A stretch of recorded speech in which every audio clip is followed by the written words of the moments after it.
am in my 30s, sis. I do not have time for the mess. Hey beauties, it's Felicia and you're watching Modern Curly Mama TV, a space where we build confidence and level up our lives, businesses, and brands. And today I really want to talk about life lessons and just life in general. Life. If you are not careful and don't stand your ground, life will take you by storm. Life will beat you up. Life will chew you up and spit you out, okay? Your girl didn't really know herself back in the day. I mean, who knows themselves in their younger years? I seriously did not know much about life, but as I learned and as I grew, I started to realize there's certain things in life that everyone should know. We live and we learn, and I feel like I'm at a level of maturity now where I know who I am and what I'm striving for, and I'm still growing on a daily basis. So I just wanted to share with you guys some lessons that I've learned over the years that has helped me become who I am today. The first one I want to talk about is limiting beliefs and how real they are, okay? Growing up, I always wanted to do the things that my friends were doing. I was so, I lived my life through them. Anything that they wanted to do, I wanted to do, you know. We all kind of even started to look like each other. We started to dress like each other. Now that I'm older and I look back, that was a lesson in itself because it showed me that if you do not think for yourself and if you place yourself in a certain type of box, that's who you're gonna become. That's who you're gonna mold to be. As I grew out of that, I started to come into myself. I started to know what my interests were and what I actually really liked. There's a lot of things that I did that I wish I did not do back then because of peer pressure or just feeling like I needed to fit in. And it takes some kind of courage to break out of limited beliefs. When you start to believe in yourself, then it's amazing the shifts that happen in your life, and you realize that, oh, I can be who I want to be. I can like the things that I like, and it shouldn't be a problem because everyone should be able to choose who they want to be. Stop living in the past and start to make peace with it and realize, you know what, that's just a part of my journey. How am I going to move forward and what can I do now to make myself feel at peace with who I am today? Another thing is the distractions and how we need to minimize those things in our life.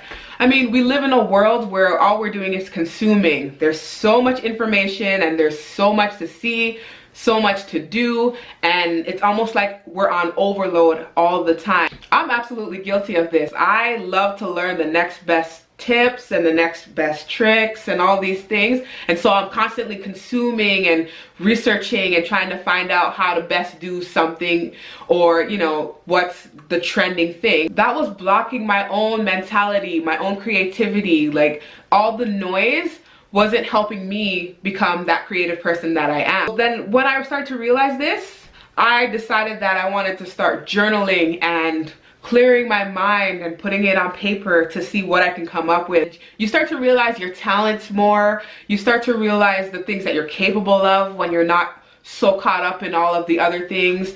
You just become yourself more, and that helps with creativity. Forget about watching what everyone else is doing and start creating something for yourself. Figure out what you can do, what you bring to the table. I just know that to be incredible in my life and made so many changes for me. I would love you guys to comment below and tell me what you guys do to stay creative, and let us know how you ignore all the distractions as well. I really didn't want to go here, but I feel like it's necessary. You need to watch the company you keep because it is a direct reflection of who you are. If you're the smartest person in the room, leave that room.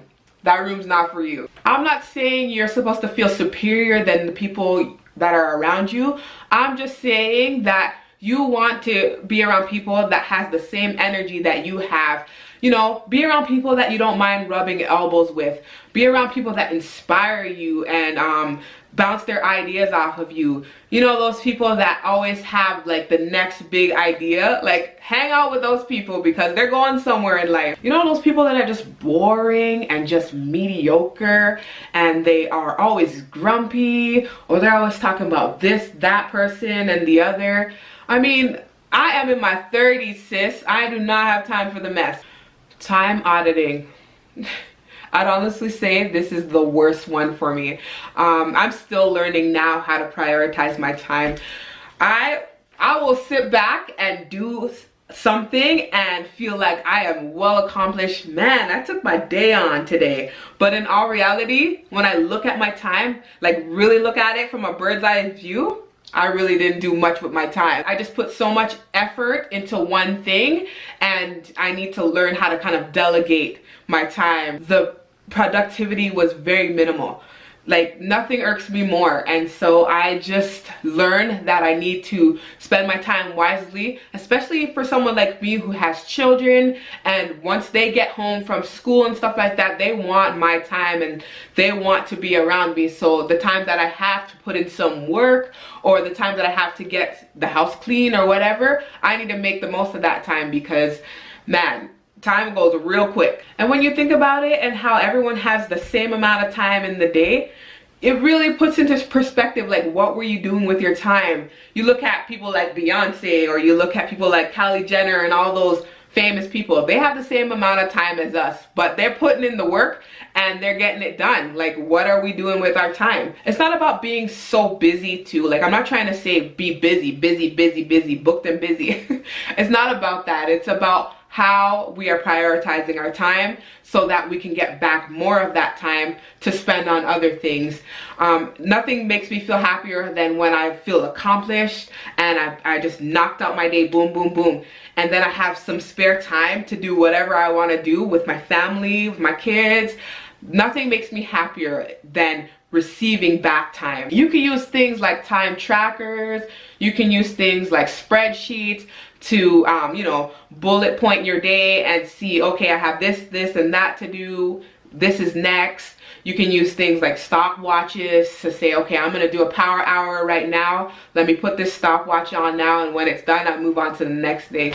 There's lots of things and lots of apps out there to help you be productive and stay managing your time. Failure doesn't have to equal the end. This is something I learned as well, because I have fell so many times. I felt like it wasn't gonna happen for me to get beyond this obstacle. And so when I fall real hard. But you know what I realized is that failure doesn't equal the end. There is still options, and there's still time for you to accomplish these things that you want to accomplish. Like, what's the rush? Oprah said, failure isn't the end of the road. It's a big red flag saying, turn around, you went the wrong way. And I like that, because it shows you there are options. You don't just have to give up. Take your time and reevaluate where you're going, what needs to be done, what's the next step. But you know what? It also shows you that there's a future for you. You just have to be willing to try again, dust yourself off and keep it moving. And God has a way of stripping us of who we aren't so that we can peel back those layers and see who we're truly meant to be. So if something doesn't work out for you, maybe there's something else that you should be doing that you need to figure out. And that might be the plan for you, because sometimes our plans aren't the same one. They're not aligned with God's plan for us. Hard times are usually a blessing in disguise. And I know this because those are the ones that make you question why this is happening to you, what you can do to change it. These are the ones that bring you down to your knees and humble the heck out of you and make you wonder why. And sometimes the hardest lessons to be learned are the ones that your spirit needed the most. It's just like Drake said, you know hard days, you know hard times. You go through life with trials for a reason. And you know what? I found that it has given me the toughest skin when I go through some things. And trust me, I have been through it. Everyone has. We all had our times where we had these moments of like feeling defeated and feeling like there's no hope. But those are the times that you need to push through the most, because there's a blessing on the other side of that trial waiting for you. And after you've been through those trials and you are just in the midst of it and you're pondering, then out of nowhere you start feeling like you're at a place of peace. Your soul is lit, your thoughts are positive, and you're just feeling this amazing energy. And then you become at peace with your journey. And often I found that people are trying to change the world, they're trying to make an impact, but they don't want to start with who they are first. They don't want to make the change within themselves first to be able to bring in some positive energy and to bring in a different dynamic to other people, those around them. I'm actually really glad that I did this video because looking back, these lessons are very much relevant right now in life, and we can take them to the next level as we grow and we become better people. And you know what? Your future self is gonna thank you when you live and you learn and you keep it moving and you don't stop and you go after everything that you want in life. You're gonna be so thankful that you were able to step up your own game and just go through life with that live and learn attitude. Thank you guys so much for watching this video. I'm so glad you guys came to hang out with me. If you liked this video, I would love it if you gave it a thumbs up. That shows me that you liked it and that you want more content from me. Let me know in the comments below what kind of videos you want to see from me. Do you want to see more productivity, routine videos, whatever it be? Let me know in the comments below what you feeling from your girl. Thank you so much for watching. I'll catch you guys in the next one. Bye bye. Peace and love.